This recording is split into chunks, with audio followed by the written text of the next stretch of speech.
Membership fees apply after free trial. Cancel anytime. Real fitness isn't just how you look, it's how you feel. If you want to get stronger and healthier, and most importantly, feel good, then make yourself your number one priority. Make yourself Job 1. I'm Jennifer Jacobs with Beachbody, and my Job 1 program isn't like anything else you've tried. Job 1 is easy, effective, and for everyone. 20 minutes a day, 5 days a week, allowing you to put yourself first so you can be your best for others. Just go to beachbody.com, and you can try Job 1 today for free. Today's episode is sponsored by Barajas Insurance Group, also known as BIG. They understand making healthcare choices is a big decision. Eliminate stress and confusion by calling Barajas Insurance Group's licensed agents today at 1-888-347-2278 or go online to barajasinsuranceGroup.com. Go big and let them help you find the plan that best fits your needs.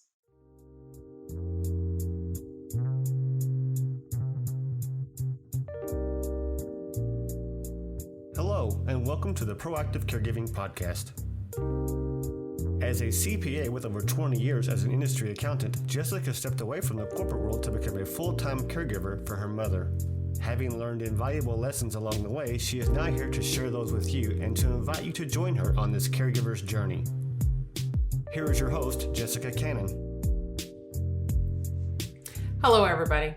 I am the Proactive Caregiver, and I specialize in educating others on how to be proactive by empowering you, the caregiver, because if you cannot take care of yourself, you cannot take care of your loved one. So today I want to talk about another area that caregivers, part of taking care of yourself is helping your loved one. Part of taking care of your loved one is understanding their health insurance and all of the options, or as many of the options as possible, that are available to them.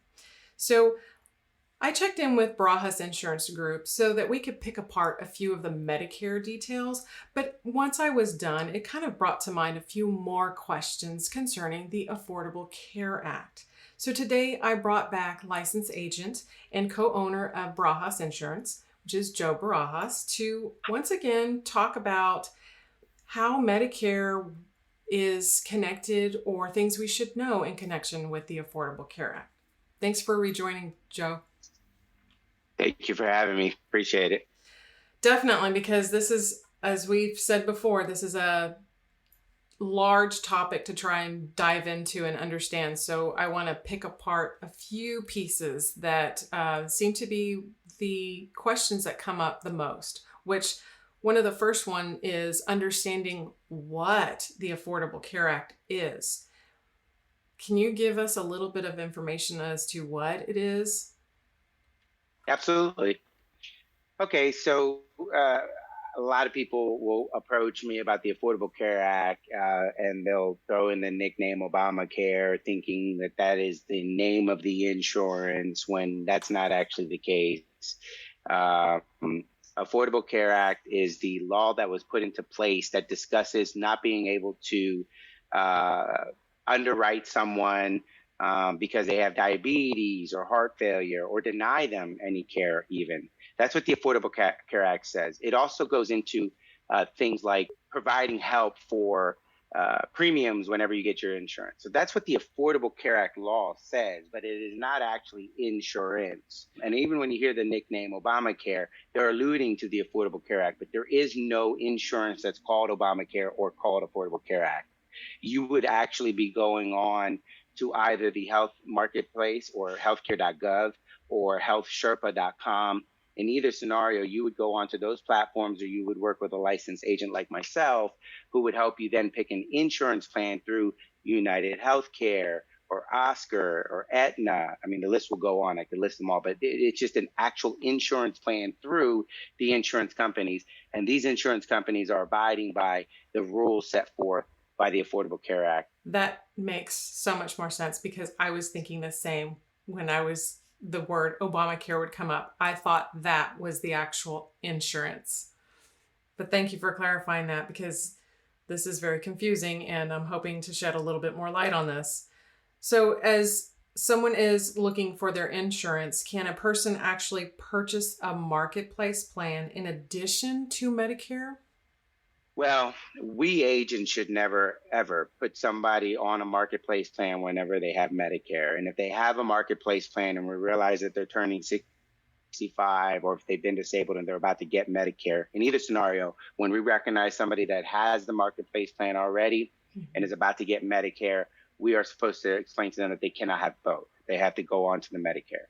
And the reason being is typically when somebody's on the marketplace plan, again, doesn't matter which insurance company, if they're receiving premium tax credits from the federal government to help pay for the monthly premium for the insurance, then they're going to lose that when they get their Medicare Part A and Part B as well. But the point is, once they get their Part A, and by losing it, they could go from a premium that's nothing, $50, $100 a month, something that's manageable in cost for them, which is why it's supposed to be called affordable, to something that's full price, like $500, $600, $700, which is so significantly more than what Medicare would cost anyways. Medicare Part B only costs in 2022 $170.10. So that is why we are not supposed to put somebody who gets Medicare or have them stay on the marketplace when they get Medicare. So no, they can't have them both. Okay. So if they already have insurance and they're trying to end their insurance and go to a Medicare plan, is there any kind of penalty for that to take place? Not for the marketplace, no. There would be if there was some lapse in federal government premium tax credit that's paid out while they're collecting these premium tax credits. So the penalty would be to try to pay that back. Most people will understand, hey, if I'm receiving federal government money, and I'm going to go ahead and get a Medicare plan or Medicare Part A and Part B, and then select another plan, a Medicare Supplement or Medicare Advantage. Well, most people will understand, I better notify the federal government I'm going to get off this plan so I don't have to pay this premium back. But generally speaking, there's no specific penalty that says because you stayed on this plan and now you have Medicare, we're going to penalize you. So the only penalty that comes, again, is if you're receiving that premium tax credit, or if you delay your Medicare without having an employer plan. The marketplace does not allow you, though it is considered credible insurance coverage, like the definition shows for the late enrollment penalty for Medicare, but it's not considered credible when you turn 65 and you're supposed to get your Medicare Part A. The way the federal government looks at it is you get off marketplace, a marketplace plan, and you join Medicare Part A and Part B. Hopefully that answers the question. It does. And so that was that question. The next one following that one, if you have a marketplace insurance plan through work, then can you actually keep your Medicare coverage? Yeah, I get that question too. So it's a little confusing on that. If you have an employer plan that is independent of the marketplace and then you get Medicare, you do get the option to have Medicare act as help your insurance through the group plan, but it has to be a group insurance offered by the employer. If there is the employer offering some kind of cash payment for your monthly insurance premiums, but it's an actual marketplace plan, well then yes, when you turn 65 or whenever you get the Medicare, you're going to have to get off that particular plan and get on the Medicare because you cannot have them both like you could had you had an employer group health insurance independent of the marketplace. So I guess the curious part of that is what happens to a family that maybe their spouse or I hate to use this term, the breadwinner of the family has the insurance and they're the ones that are becoming of age for and being eligible for Medicare, but yet they're not quite ready to step away from their job. They're not retiring just yet. And so if they get on to Medicare, but yet their dependents are still in the need for insurance, what happens in situations like that? Unfortunately, there is a bit of a gray area where there is sometimes a lapse in coverage, and sometimes they can't qualify for either the employer's financial help or the federal government's premium tax credit help. And so the spouse, the male or female, doesn't matter, and the children are kind of left having to pay full price for the insurance, whereas before when the whole family was on it, they were getting some kind of premium tax credit or help from the employer, right? Mm-hmm. So in this scenario that you just described, if for lack of a better term, we'll just say if a husband stops working or continues working, it doesn't matter. The point is they get Medicare. Well, then the family has to go and get their own marketplace plan. The good news is the way the federal government looks at it is they say, okay, here is the whole income, right, for a family of four. And then they look at the person that got the Medicare, and they still go ahead and allow the division of income to be, instead of 4, they divide it by 3, which then still allows them to go and get some premium tax credits to help pay for the insurance. Now, they will not get any of the help from the employer if the employer is offering a few $100s a month, right? Because now this person that's employed is getting Medicare. So they'll lose that income, that help toward paying the premium. But at the very least, the government takes into account that this person has left to go to Medicare. There's still a family to cover. So let's use that income divided by, I said 3 earlier, my apologies. They still get a chance to divide it by 4 to lower the income so that it shows that they can still get a premium tax credit. So Good. That's how that works. That's a relief. So then as they progress, let's fast forward a little bit, and this family is now needing not just Medicare, but now they're looking towards possibly Medicaid because their health or needs have gone in this direction. Does the Affordable Care Act actually apply to these Medicaid benefits as well?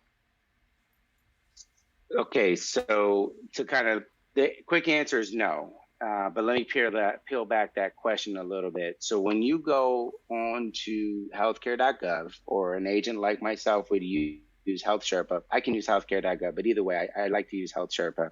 I can then input the information for a family or a person that's getting on this plan that may have a dependents, and then I can put the income, I can put the age, and then the federal government looks at the situation and says, actually, these dependents should be on Medicaid. Or if they're young enough, they might even be able to get children's health insurance plans, which is called CHIP, which then alleviates them from getting on the marketplace plan, right? But then it's just the individual. The individual person themselves would get the marketplace plan, while maybe the children themselves get on some form of Medicaid or CHIP. Again, CHIP is Children's Health Insurance Plan. So that's how that would work in that scenario. But you cannot have marketplace and a Medicaid plan together. They're independent of each other, and your application sometimes will go ahead and figure out whether someone in your household can apply for Medicaid or not. And it'll tell you that. That's a good relief. Well, this information, understanding the difference between the Affordable Care Act being law versus Medicare and the various different selection options for Medicare, it just becomes so much. And now I understand why it's really important in these open enrollment period times to actually look at what we have, what we either were able to use or we weren't able to use in a previous year, and make the right choices for the next coming year. That is correct. So how does the Affordable Care Act, is the open enrollment period for them, does it overlap with the Medicare open enrollment, or is this something entirely separate? No, it does. It does overlap. So the Medicare open enrollment period starts on October 15th and it expires on December 7th. The Affordable Care Act period starts November 1st and it expires January 15th. So there is an overlap between the two. A couple of things I did want to add, if you don't mind, Jess, but the thing about the Affordable Care Act another question I get from a lot of people is that, again, the confusion between Affordable Care Act and Obamacare.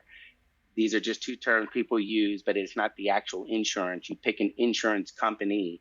And then the other thing I think a lot of people get confused is that if you qualify for a government subsidy, it is up to you whether you want to use it. You're not forced to use it, okay? I always recommend that people get with their CPA or get with an accountant to figure out how it's going to impact their taxes at the end of the year, because they could be receiving some subsidy to pay for the premium. Could be in full, could be half. It's up to each individual financial situation.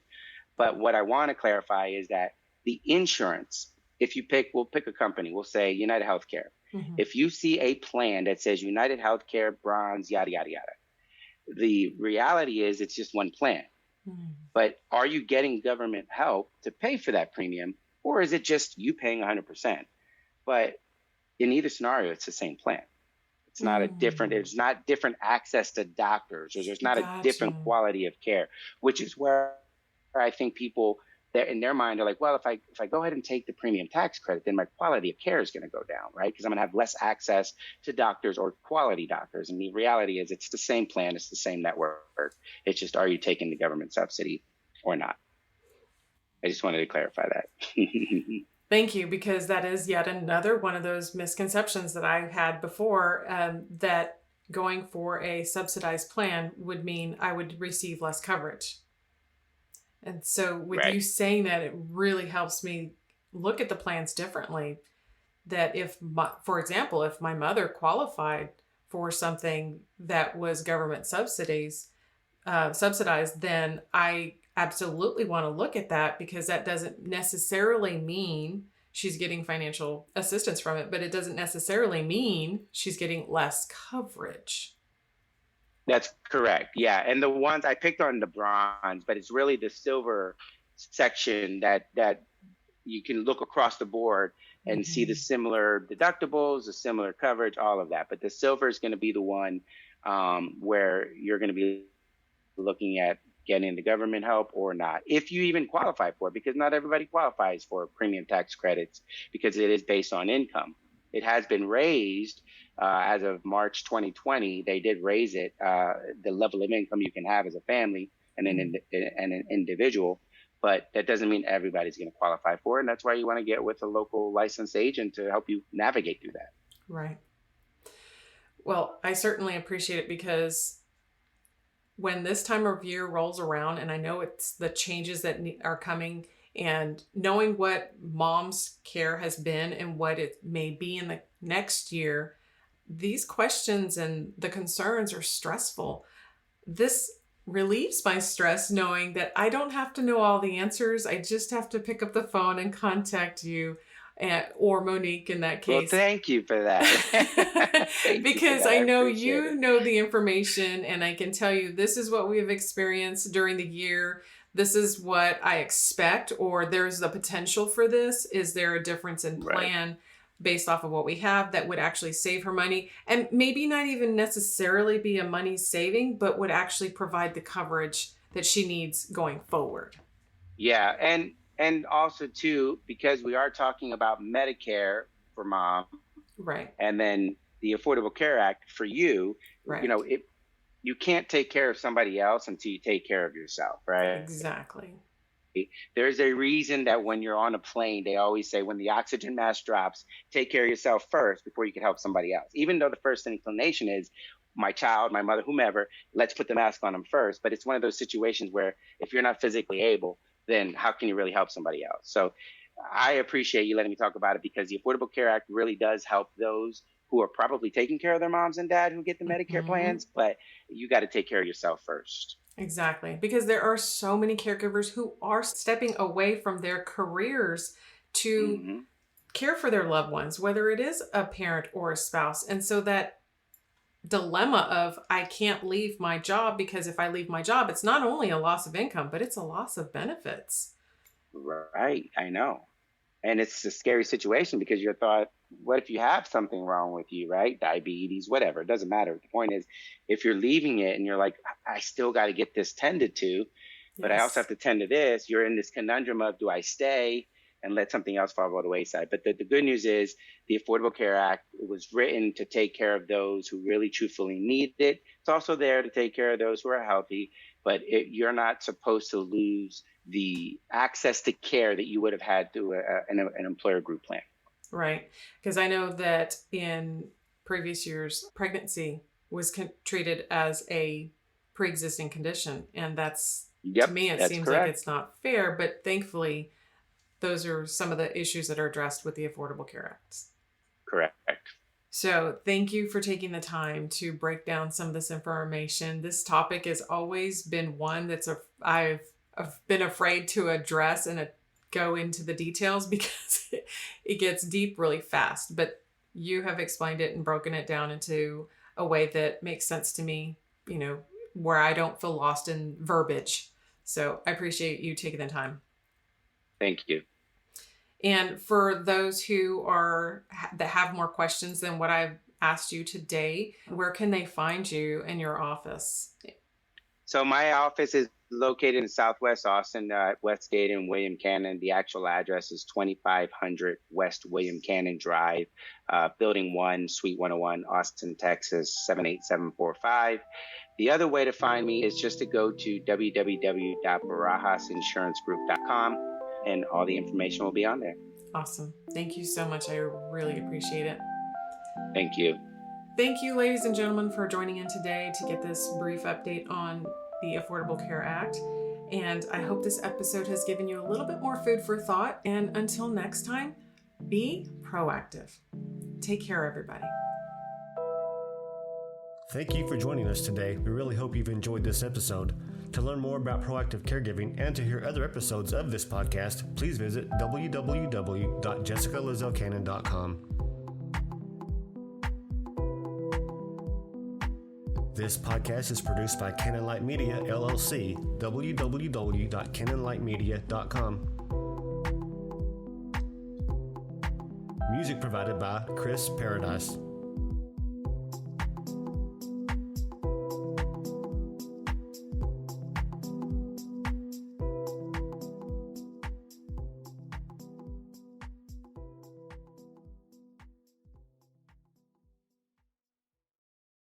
Mary redeemed a $50,000 cash prize playing Chumba Casino this year. I was only playing for fun, so winning this was a dream come true. Chumba Casino is America's #1 social casino experience. It's serious fun. With over 80 casino-style games to choose from, you too could win life-changing amounts of cash. Be like Mary. Log on to ChumbaCasino.com and give them a whirl. That's ChumbaCasino.com. No purchase necessary. Void or prohibited by law. 18+. Terms and conditions apply. See website for details. The voice in the preceding commercial was not the actual voice of a winner.